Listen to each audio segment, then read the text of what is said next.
Assalamualaikum warahmatullahi wabarakatuh. Selamat pagi. Sampai bertemu kembali di podcast Jatinegara. Podcast yang mengupas terkait dengan kesehatan masyarakat ataupun info-info terkait dengan kesehatan. Dan kali ini kita di bulan Februari ini kita biasanya di bulan Februari itu adalah bulan yang spesial katanya bagi anak-anak muda yang mempercayai hal itu ya. Katanya bulan Februari itu identik dengan bulan kasih sayang. Nah, adapun podcast kali ini kita akan mengulik-ngulik sedikit tentang apa sih itu kasih sayang, apa sih itu cinta. Benar nggak? Nah, kali ini kita akan bertemu atau mengupas terkait dengan apa itu cinta, apa itu kasih sayang, itu dengan pakar narasumber, pakar cinta ya. Narasumber kita yaitu Mbak Hapsarini, yang tidak asing lagi tentunya karena kita udah beberapa kali bertemu ya Mbak Rini dan mengupas beberapa permasalahan tentang kesehatan mental terutama ya. Nah, kali ini bagaimana? Apa kabar Mbak Rini? Baik, alhamdulillah ya.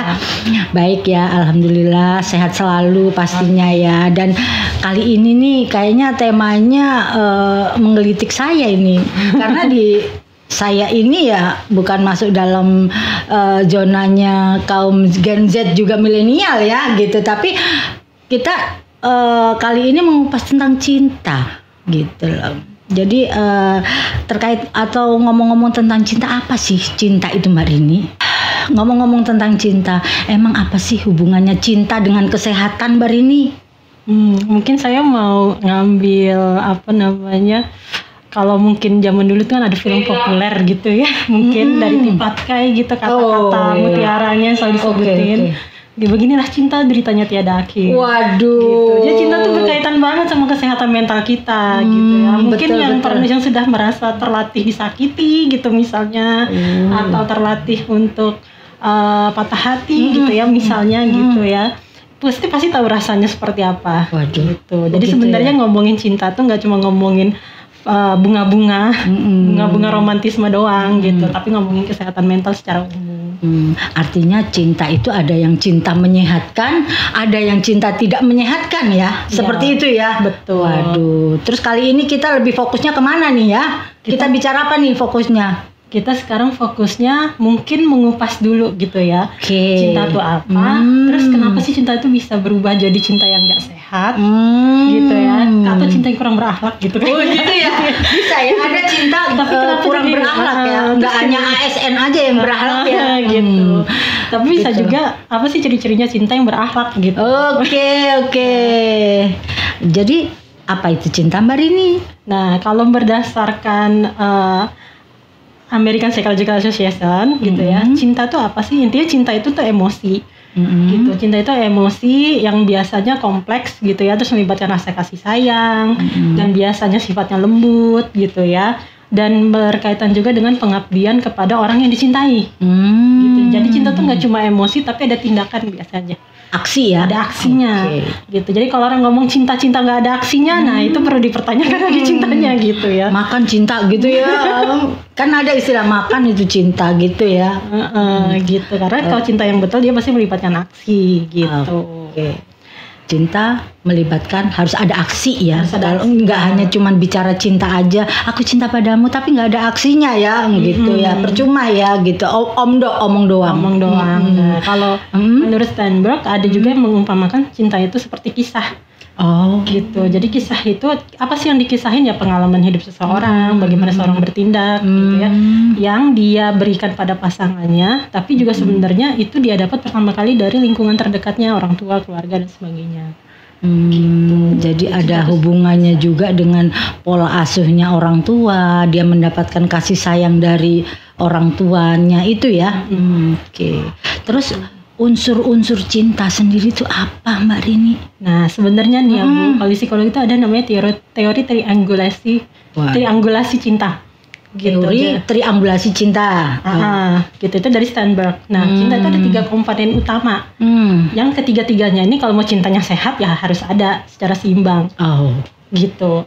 Apa aja komponennya? Yang pertama ada intimasi ya. Intimasi. Ada passion. Dan ada komitmen. Intimasi, passion, dan komitmen. Ada 3 itu ya. Ada 3 unsur itu yang perlu ada di cinta yang sehat gitu. Nah, intimasi itu apa sih? Intimasi itu merujuk pada kedekatan secara emosional gitu ya. Kedekatan secara emosional itu contohnya apa? Salah satu pasangan nyaman ketika curhat sama pasangannya. Itu kedekatan emosional. Ada kepercayaan di situ gitu ya. Ada kehangatan hubungan kayak gitu. Kalau passion itu sifatnya lebih kepada ketertarikan secara seksual. Ketertarikan secara fisik ya gitu ya. Gitu, cinta yang erotis gitu lah. Pandangan jatuh cinta pada pandangan pertama mungkin kalau itu masuk ya di dalam ketertarikan secara seksual. Gitu, lebih seksualnya fisik, ya. Gitu, lebih seksualnya. Kalau komitmen itu sebenarnya fungsi kognitif dari cinta itu sendiri. Artinya gimana seseorang ini mengambil keputusan secara sadar untuk jatuh cinta atau memilih cinta atau memilih orang yang dicintai gitu. Ya lebih ke objektif ya. Lebih ke objektif gitu.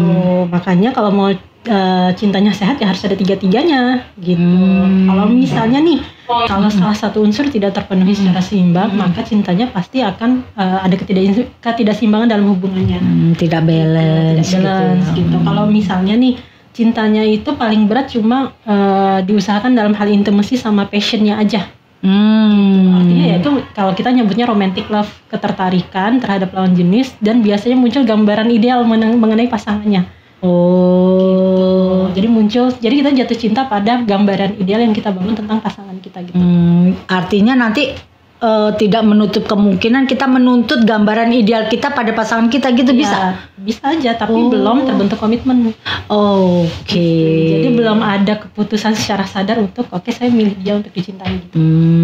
Tapi dia mencari sosok ideal yang ada di pikiran dia lewat pasangan itu ya atau orang terdekat itu ya. Kalau intimacy sama passion itu biasanya masih di fase yang ini kita melihat pasangan kita tuh dalam gambaran ideal menurut kita. Gitu. Tapi belum ada komitmen. Jadi belum ada keputusan bahwa aku memilih dia untuk menjadi pasanganku atau tidak gitu ya. Ya, gitu. Kalau misalnya cuma ada intimacy dan komitmen, gitu kita nyebutnya companionate love. Ini sebenarnya cinta yang mungkin lebih mirip kayak persahabatan. Gitu, ada kehangatan, ada kedekatan, ada kenyamanan, perhatian, gitu. Tapi ada komitmen juga, gitu. Jadi ada kehangatan hubungan lah. Tapi gitu. Untuk komitmen sendiri itu apa? Tapi tidak passion. Kedua belah pihak menyepakati atau gimana itu? Untuk komitmen sendiri loh ya. Balik lagi kalau ngomongin cinta kan kita nggak bisa mengukur kadar cinta orang lain. Betul. Tapi kita bisa mutusin diri kita nih, kita mau komitmen sama siapa gitu. Kayak gitu. Nah kalau misalnya yang companionate love itu yang cuma intimasi sama komitmen, jadinya itu seperti rasanya kayak teman sahabat. Jadi kayak pacar rasa sahabat gitu. Misalnya, ya, jadi enak diajak curhat, enak diajak ngobrol, enak diajak jalan, kayak nyaman gitu lah ya mereka. Tapi mungkin untuk unsur passionnya, untuk unsur ketertarikan secara seksualnya mungkin tidak tinggi. Gitu. Jadi rasanya kayak teman gitu, rasanya kayak sahabat lah gitu, kayak teman akrab gitu. Ya. Oke. Gitu. Bicara cinta ini kayaknya menyenangkan sekali ya. Masih ada satu lagi Bu. Oh gitu, ada lagi. Kalau misalnya yang terpenuhi itu cuma passion sama komitmen. Passion itu kan ketertarikan seksual tadi ya. Nah, kalau komitmen itu kan keputusan untuk mengambil keputusan gitu. Nah, intimate-nya hilang misalkan nggak ada gitu ya. Terus jatuhnya ketertarikan secara erotis sama pasangan. Gitu. Namun kurang dalam hal kehangatan secara afeksi, secara kasih sayang. Mungkin kurang waktu ngobrolnya gitu. Kurang ada understandingnya, kurang ada pengertiannya kayak gitu. Unsur persahabatannya itu kurang. Tapi ketertarikan erotisnya ada. Ketertarikan. Tapi komitmen ada. Komitmen ada pada orang tersebut gitu.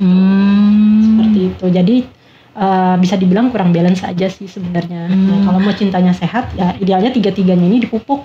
Tapi kalau yang misalkan ada passionnya ada, komitmen ada, itu bisa apakah sebagai contohnya itu cinta buta nggak sih itu kalau kayak gitu Mbak? Bisa masuk nggak sih kategori itu? Tergantung kalau ada ketertarikan seksualnya ya bisa jadi. Soalnya kan kita bilang ya kadang-kadang banyak sekali, kalau orang udah jatuh cinta itu kayaknya buta tuh. Cinta sudah melekat, tai kucing rasa coklat katanya seperti itu. Itu bagaimana itu? Itu masuk di apakah tiga-tiganya balance ya, intimate, passion sama komitmen itu balance, atau memang kadang-kadang ada unsurnya yang tidak balance di antara tiganya itu ada gitu? Sebenarnya itu harus ditanya ke orangnya ya. Oke. Gitu. Karena dia yang bisa melihat apakah ada komitmennya nggak sih dalam hubungan ini sama orang yang menjalani hubungannya ya. Apakah ada apa hubungan ini lebih banyak cuma passionnya doang. Gitu. Apa hubungan ini sebenarnya ya pacar rasa sahabat aja gitu, misalnya itu orang yang menjalani yang lebih tahu. Yang tahu lah ya gitu. Tapi secara teori itu memang harus ada 3 unsur ya. Idealnya seperti itu. Oke, kita bicara cinta memang asik sih ya. Tapi kita kira-kira itu kan nggak selamanya cinta itu baik, berjalan dengan baik, berjalan dengan mulus. Ada loh cinta yang menjadikan suatu akhirnya itu jadi beracun atau toksik ya. Itu seperti apa itu Mbak Rini?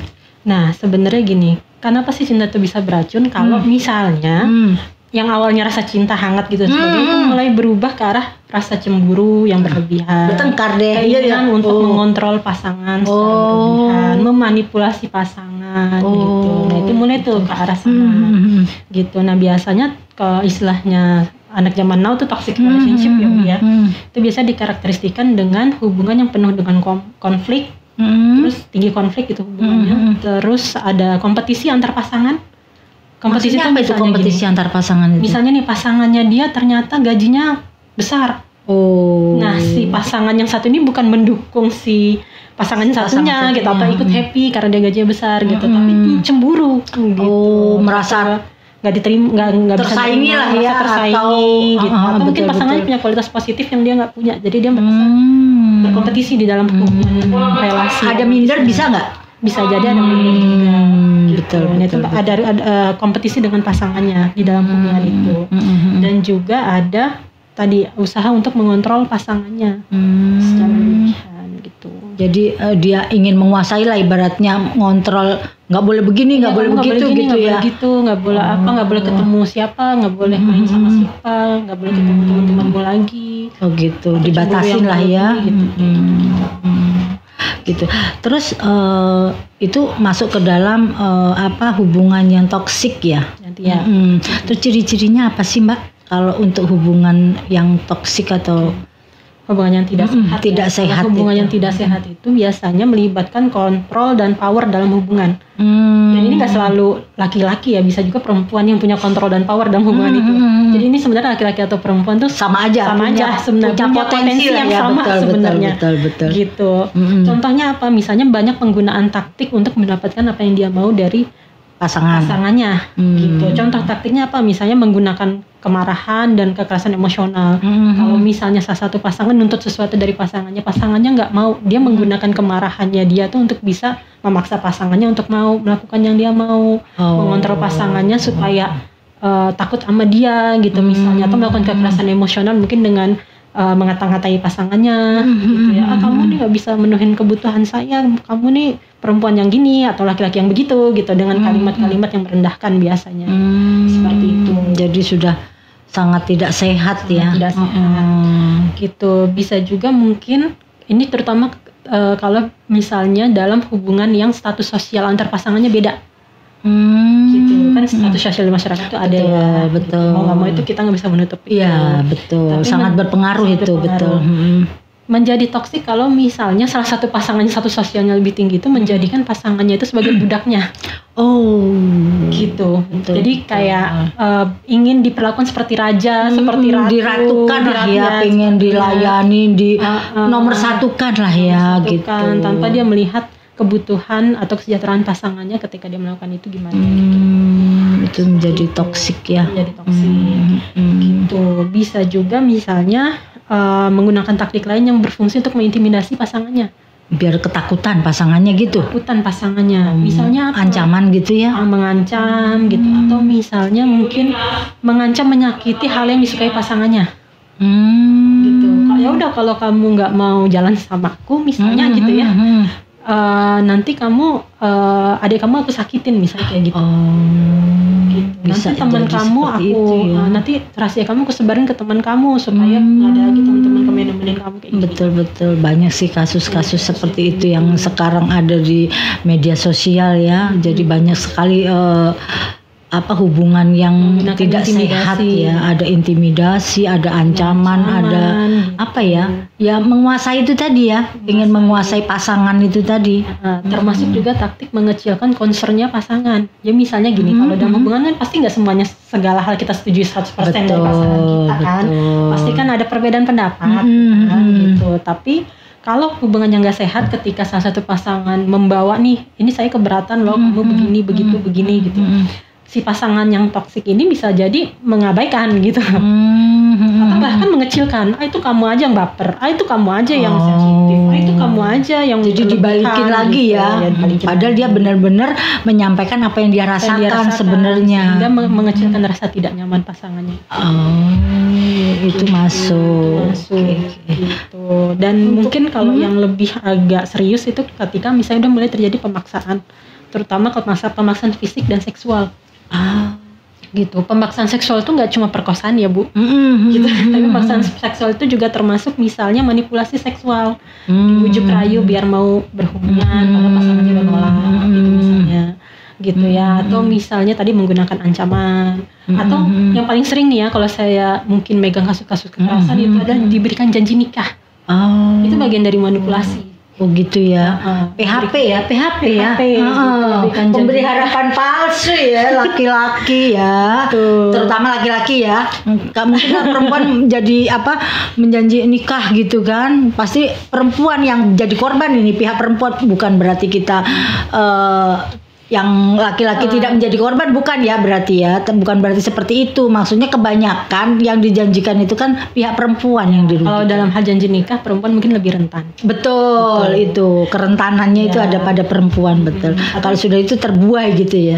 Atau bisa juga mungkin penggunaan zat-zat tertentu, misalnya diajak mabok dulu, habis itu diajak berhubungan seksual. Jadi ketika diajak mabok itu kan perempuan tidak dalam kondisi yang sedang tidak sadar penuh. Betul. Gitu. Oke.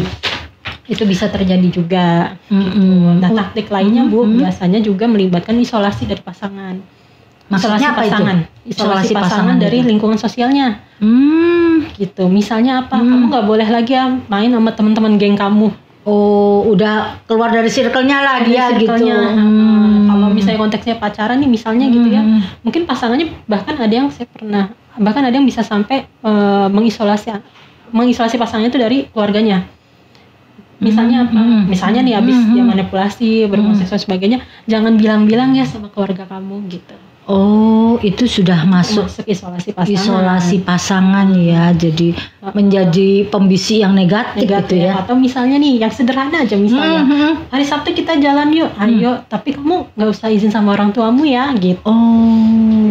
Itu isolasi pasangan. Jadi menarik pasangan dari sosial yang lain. Oh gitu. Jadi supaya udah kita berdua aja lah ya. Jadi nggak usah ngajak yang lain-lain kayak gitu ya. Kadang-kadang suka seperti itu. Termasuk juga menentukan siapa yang boleh ketemu pasangannya, siapa yang enggak. Kamu boleh berteman sama perempuan, tapi nggak boleh sama teman laki-laki. Padahal mungkin kerjanya dia banyak laki-laki gitu. Betul. Dilema gitu. juga ya. Atau kebalikannya gitu. Kamu boleh berteman sama teman yang laki, tapi nggak boleh deket sama teman kerja yang perempuan, bisa kayak gitu. Jadi banyak sekali unsur cinta yang tidak sehat ya sebenarnya, yang tanpa disadarin oleh teman-teman yang di luar sana ya, bahwa ini sudah masuk di dalam relationship-nya yang toksik gitu loh, tapi mereka tidak menyadari hal-hal seperti itu karena mereka yaitu tadi dibutakan oleh yang namanya cinta itu tadi gitu. Sebenarnya kalau orang berada dalam toxic relationship pasti ada rasa nggak nyaman, dan kebanyakan orang yang berada di dalam toxic relationship dia bisa ngerasain ketidaknyamanan. Tapi mereka akan butuh waktu untuk bisa memahami apa sih yang sebenarnya lagi terjadi di dalam hubungannya, gitu. Karena tadi toxic relationship kan isinya nggak cuma beracun terus ya, ada cintanya di dalam gitu. Gitu. Terus karakteristik dari kunci untuk toxic relationship itu apa sih Mbak sebenarnya? Kalau misalnya nih satu ada kritik terus Terus semua dikritik. Apapun yang dilakukan pasangan itu dikritik kayak gitu. nggak ada yang benar gitu. Biasanya nih orang yang berada dalam toxic relationship dia akan ngeluh, kok kayaknya apa yang kulakukan tuh nggak ada yang benar. Serba salah gitu ya. Ini salah, ini salah terus aja gitu. Gitu. Apalagi dan biasanya berkaitan dengan hal-hal yang sepele. Gitu. Masak kurang asin dikit salah. Masak nggak pakai garam salah. Garam semua isinya juga salah gitu. Garam semua ya lebih salah lagi gitu. Jadi serba salah gitu misalnya. Gitu. Kemudian ada tadi manipulasi dan kontrol. Tadi untuk mengendalikan pasangannya. Kemudian juga kurangnya dukungan secara emosional. Jadi biasanya lebih dikarakterisasikan mungkin lebih banyak tuntutan daripada dukungan kehangatannya tadi. Dukungan emosional. Banyak kritikannya daripada pujiannya gitu ya. Pujiannya, apresiasinya juga kurang misalnya gitu. Terus dampaknya apa kalau terlalu sering diintimidasi buat pasangan gitu apa Mbak? Nah di sini mulai terjadi Bu isu kesehatan mentalnya. Nah itu gitu. Intinya di situ ya harus pastinya segala sesuatu yang terus menerus pastinya ada dampaknya ya. Ada dampak. Apa itu yang pertama stres yang berkepanjangan. Karena keluar dari toxic relationship itu nggak mudah. Gitu. Itu biasanya orang-orang yang berada dalam toxic relationship itu mereka akan butuh waktu sekian lama untuk bisa menyadari dulu apa yang sebenarnya terjadi. Gitu. Kemudian karena tadi ya ada dampak stres yang berkepanjangan gitu ya. Mereka juga butuh waktu untuk memulihkan diri mereka dulu. Gitu. Itu menemukan kepercayaan diri dia lagi ya. Gitu bisa keluar dari situ kayak gitu. Jadi satu stres yang berkepanjangan, kemudian juga berkurangnya perhatian terhadap diri sendiri gitu. Karena bisa jadi ketika dalam toxic relationship fokusnya tuh pasangannya. Bukan dirinya sendiri ya malahan ya. Dia lebih memikirkan supaya tidak tersinggung, supaya tidak membuat marah gitu ya. Supaya pasangannya nggak ngancam dia, supaya pasangannya itu nggak semakin menyakiti dia. Jadi fokusnya itu ke pasangannya bukan ke dia. Betul. Dia padahal kan idealnya kalau cinta yang sehat itu menumbuhkan. Betul, saling individual dan saling support gitu, lah ya gitu dua-duanya. Kalau sudah terjebak dengan pasangan atau seperti itu, seperti toksik seperti itu bagaimana tuh Mbak cara yang dilakukan, apa yang harus dilakukan kalau seandainya kita sudah terjebak di hal yang hubungan seperti itu? Yang pertama coba ambil waktu buat bangun kesadaran dulu. Ambil waktu untuk kontemplasi sebenarnya relasi yang lagi saya jalani relasi apa sih gitu. Harus relasi yang benar saya inginkan kayak gini. Bertanya ke diri kita sendiri gitu. Ya. Dan jawablah dengan jawaban yang objektif, seobjektif mungkin. Gitu. Jadi lihat dari sudut pandang orang ketiga gitu. Kalau misalnya nih teman kita cerita ke kita, dia mengalami hal yang kita alamin di dalam relasi kita sama pacar misalnya kayak gitu. Kira-kira kita akan ngasih saran apa ke teman kita? Kalau misalnya kira-kira kita jawab pertanyaan itu, ya udahlah kamu kayaknya jangan sama dia, kamu putus aja dan sebagainya. Artinya kan memang ada yang mungkin kurang sehat di tidak bagus lah ya untuk diteruskan, betul. Jadi bangun kesadaran diri dulu gitu. Membangun kesadaran gitu kan. Tambah pengetahuan mengenai relasi gitu. Dan yang paling penting juga adalah bangun batasan diri. Gitu. Maksudnya itu gimana tuh? Bangun batasan diri misalnya nih mengkomunikasikan apa yang bisa kita toleransi dan tidak bisa kita toleransi dalam hubungan. Kalau misalnya dan konsisten ya memegang batasan diri kita. Misal saya bisa nemenin kamu jalan, tapi saya nggak mau kalau dipegang-pegang. Ya udah konsisten gitu dengan itu. Betul, itu bangun batasan diri. Gitu. Boleh kita keluar, tapi jam sekian harus pulang gitu ya. Itu bangun batasan diri dan kita konsisten. Oh gitu ya. Itu salah satu cara-cara untuk melindungi kita jadi dari toksik itu ya, dengan pasangan gitu ya. Kemudian mencari dukungan sosial di luar relasi. Karena kan tadi ya biasanya orang berada dalam relasi toksik itu fokusnya ke pasangannya. Betul. Dia lupa sama dirinya dia. Tapi dia bisa cari bantuan dukungan emosional misalnya dari temennya, atau mungkin ya tadi misalnya mencari bantuan kesehatan jiwa dari profesional gitu ya. Betul. Gitu, Jatinegara ada kan seperti itu. Ya, klinik kesehatan jiwa ya Mbak ya. Poli kesehatan jiwa. Gitu, bisa ya konseling di situ. Mungkin Bro bisa loh untuk konseling untuk kesehatan jiwa supaya relasi toksisnya itu nggak ada gitu. Kayak nggak sadis. Habis tua. Oh gitu, itu beda lagi kalau tanggal tua, ya kan? Iya, gitu. Kemudian jangan lupa prioritaskan self care karena tadi udah kelamaan mikirin orang lain, jadi lupa mikirin diri sendiri. Gitu. Jangan lupa prioritasin untuk self care. Untuk self care-nya ya, diri kita juga berhak untuk bahagia, ibaratnya seperti itu ya. Nah, itu tadi sama terakhir hal-hal ya, apa itu? Kalau misalnya udah dirasa udah mentok banget nih, kayaknya saya udah nggak sanggup bertahan, berarti perlu dibuat rencana untuk exit dari hubungannya. Karena balik lagi, kalau hubungan toxic relationship itu nggak seperti kita putus dalam hubungan yang sehat. Gitu. Kalau hubungan yang sehat karena dua-duanya mungkin sama-sama sehat, sama-sama dewasa, putus ya putus. Tapi kalau ini bisa jadi ketika kita putus nih, kita maunya putus, tapi ternyata masih ada ancaman setelah putus, ada stalking setelah putus. Itu yang saya mau tanyakan lain itu. Gitu. Putusnya nggak gampang. Tidak semudah itu ya, putus pada pasangan yang toxic relationship-nya itu ya. Buat rencana. Kalau kita ngerasa kita perlu dukungan orang lain nih ya, kita kontak dukungan orang lain. Gitu. Gimana cara kita ngomong sama pasangan kita kalau kita mau minta putus aja tuh perlu dipertimbangkan caranya. Gitu. Jangan sampai tadi bisa jadi ada hal-hal yang membahayakan setelah putusnya. Gitu. Jadi bagaimana nih? Tadi udah bicara tentang panjang lebar lah ya tentang relationship yang toksik atau hubungan yang tidak sehat. Kalau seandainya kita menemukan kerabat kita atau teman dekat kita mempunyai hubungan yang tidak sehat, itu seperti apa? Bagaimana nasihat apa yang akan kita bantu untuk membantu dia? Itu gimana Mbak Rini? Nah kalau kita nih ketemu nih sama teman kita yang kita sadar nih dia lagi dalam toxic relationship, kita tahu lah ya. Yang pertama kita perlu sadari dulu reaksi diri kita sendiri, karena biasanya teman tuh lebih gemes daripada bener, orang yang menjalani, kadang-kadang gitu kan, karena ada rasa ingin menolong gitu.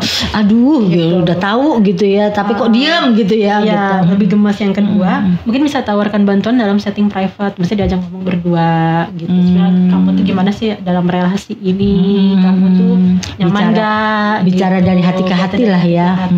Gitu. Kemudian juga menjaga kerahasiaan masalah hubungannya dia, karena kan kita nggak tahu ya dalam hubungan itu udah terjadi apa aja. Gitu. Kalau itu menyangkut pribadinya dia juga kan dan perasaannya dia, jangan sampai kita menyampaikan ke orang-orang yang sebenarnya teman kita ini nggak mau orang lain tahu lah ya. Gitu. Betul kayak gitu. Kemudian juga validasi perasaannya. Kalau misalnya dia mungkin kan curhat, saya sedih, aku merasa aku merasa kurang dihargai, aku merasa kurang dilihat, kurang didengar, ya kita validasi aja. Kayaknya terjolimi banget lah ya. Kayak gitu misalnya. Gitu. Kemudian juga bisa juga kita kasih penguatan Bu. Gimana itu ya? Menyadarkan dia akan nilai dari dirinya dia. Gitu. Kamu tuh sebenarnya layak loh dapat perlakuan yang lebih baik. Gitu ya. Kamu tuh sebenarnya berharga loh. Sebenarnya kamu itu berharga, kamu tuh orang baik gitulah ya. Kamu punya kualitas diri yang baik juga kok, gitu kayak gitu. Jadi karena biasa orang yang berada dalam toxic relationship udah lama, harga dirinya tuh biasanya rendah. Terus kepercayaan dirinya sangat turun ya. Gitu. Dan lebih rentan dengan kecemasan, depresi dan sebagainya. Gitu, sehingga akan butuh penguatan juga dari lingkungan sekitarnya. Dan yang terakhir, bantu dia untuk membuat rencana kalau dia sudah mengambil keputusan untuk keluar. Tapi kita perlu menghargai keputusannya dia juga kalau misalnya dia merasa dia masih ingin bertahan. Jadi jangan menggurui. Jangan menjas gitu ya. Kamu ini udah saya nasihati, kadang-kadang ada kalimat-kalimat seperti itu ya gitu ya. Kalau misalnya teman kita masih ingin bertahan dalam hubungan itu, mungkin kita ngambil peran sebagai pendamping. Kalau kamu lagi sedih sama dia, kamu boleh cerita ke saya. Nggak malah jengkel ya kita ya. Ya jangan. Gitu ya, walaupun kita gemas gitu misalnya. Gemas itu ujungnya jadi akhirnya merembetnya ke jengkel itu. Gitu. Karena memang balik lagi tadi kan keluar dari hubungan toksik ini nggak gampang. Akan butuh penguatan terus-menerus. Betul. Seperti itu. Ibaratnya dia dalam kondisi sakit lah ya. Ya kan, dalam kondisi sakit secara nggak langsung atau tidak dia sadarin gitu ya. Iya, jadi memang butuh kekuatan kepercayaan diri juga untuk keluar dari toxic relationship ini. Betul. Support lah ya kita ya. Betul.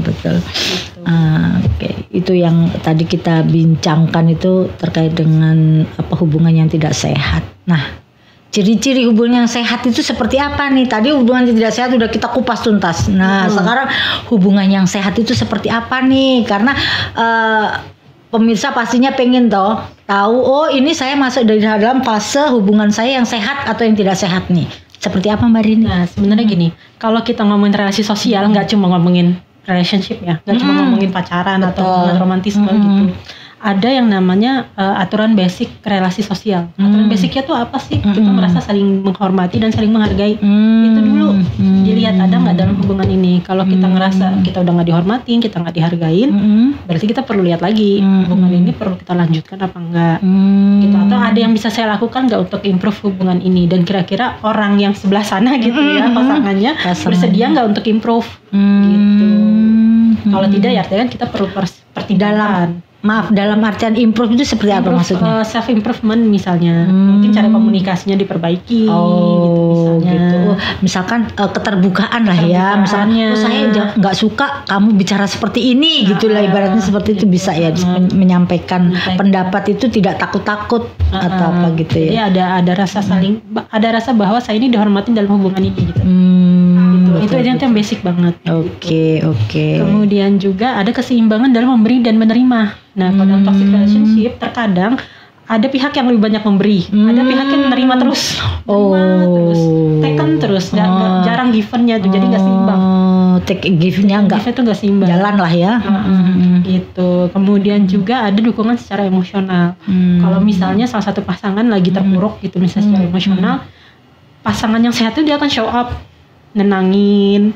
Akan menunjukkan diri menjadi orang yang menjadi pendengar, sandaran lah ya. Gitu. Mungkin dia nggak bisa bantu solusi masalahnya secara langsung, tapi dia hadir gitu di situ.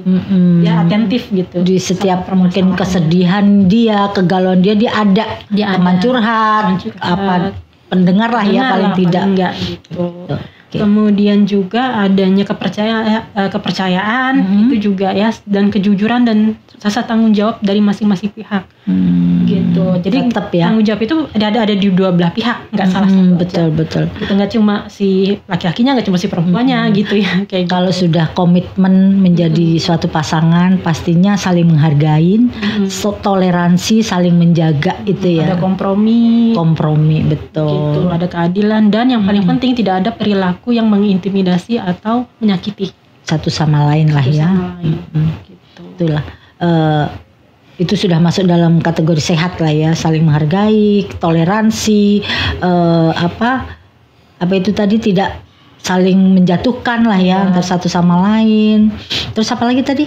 Saling berkompromi, saling menghormati. Saling menghormati, intinya di situ ya. Oke. Jadi itu termasuk sudah masuk dalam zona hubungan sehat ya. Hubungan sehat. Ada lagi mungkin tambahannya Mbak Rini? Mungkin saya pesan aja kali. Ada pesan terakhir nih. Betul. Gitu.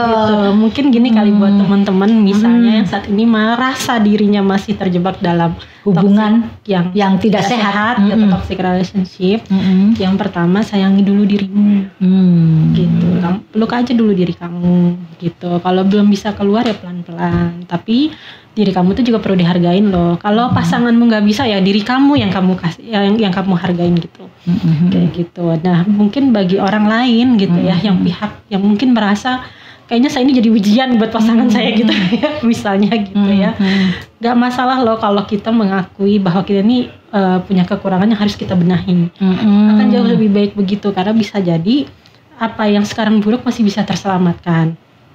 Gitu. Apa yang kalaupun sudah tidak bisa terselamatkan karena kita menyadari itu kekurangan di diri kita gitu, kita bisa memperbaiki diri untuk hubungan yang selanjutnya. Gitu, seperti itu. Bisa mengambil pelajaran dari apa yang sudah kita alamin untuk kedepannya menjadi lebih baik lagi. Gitu. Dan balik lagi bagi orang-orang sekitar yang melihat yang gemes tadi gitu ya, yang melihat gitu ya. Betul. Ada waktunya, mungkin gini. Ada situasi di mana orang sekitar itu tidak boleh diam, gitu, melihat hal-hal itu, gitu. Biarin aja itu urusan pribadinya dia, nggak usah kita colek-colek lah, kecuali dia mau curhat, nggak selamanya hal sikap kayak gitu baik, gitu. Ada kalanya kita juga perlu proaktif untuk bisa, bukan mau ikut campur urusan orang lain ya, hubungan asmara orang lain, bukan untuk itu, tapi untuk bisa menyelamatkan atau teman kita teman kita gitu, yang sedang tidak menyadarin bahwa dirinya masuk di dalam hubungan yang tidak sehat itu. Tidak sehat itu. Oke. Intinya siapapun yang sedang mengalami jatuh cinta, yang sedang mengalami hubungan, baik itu mungkin masuk dalam kategori mereka itu sadar atau tidak, mereka masuk dalam kategori sehat atau tidak sehat, kita tidak tahu. Tapi intinya itu kita sebagai diri kita sendiri, kita punya, ya kan, punya ibaratnya untuk menghargai diri kita. Hargain diri kita, cintai diri kita sebelum kita mencintai orang lain atau lingkungan di sekitar kita. Intinya itu ya Mbak Rini ya. Jadi supaya relationship-nya menjadi sehat. Oke. Cukup ya Mbak Rini ya. Kayaknya panjang kali lebar. Bro, ada yang ditanyakan mungkin tambahan? Paling buat teman-teman yang lagi putus cinta ya, lagi kacau, carut marut, jangan lupa cerita-cerita entah ke temennya atau ke siapa gitu kan. Betul. Atau misalnya kalau malu sama temennya, kita punya tenaga profesional ya di sini ya. Poli ini, pokoknya tinggal datang aja Puskesmas Jatinegara di Poli Kesehatan Jiwa. Itu kerahasiaan terjamin Mbak? Terjamin, tidak akan menyebar kemana-mana karena memang itu komitmen Puskesmas Jatinegara ya. Oke. Cukup ya. Oke, terima kasih. Mungkin itu aja bincang-bincang kita kali ini. Mudah-mudahan bermanfaat. Jangan lupa kita juga seandainya ada saran ataupun kritik ataupun ada masukan, silahkan ada di dalam YouTube kami, komentarnya kita tunggu. Wabillahi taufik wal hidayah. Wassalamualaikum warahmatullahi wabarakatuh.